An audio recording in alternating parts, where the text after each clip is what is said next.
Regardez cette image. C'est une photographie prise par le vaisseau orbiteur Viking 1 le 25 juillet 1976 à la surface de Mars. Alors que celui-ci était en orbite autour de Mars, à la recherche d'un site pour que la sonde Viking 2 puisse se poser, il prit des photos de collines et de buttes d'une région appelée Sidonie. Les analystes, chargés de scruter les images, ont remarqué que l'une d'entre elles, de près de 3 km de long, ressemblait à un visage. Désireux de promouvoir les missions sur Mars, ils ont rendu la photo publique. Le visage de Mars est devenu une icône pendant plus de 20 ans et sujet à toutes sortes d'interprétations.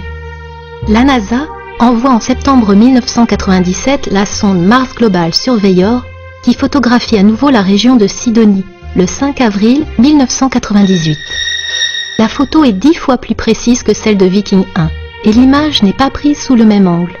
On la compare à la première et on inverse les contrastes, c'est-à-dire qu'on transforme les parties les plus claires en parties les plus sombres.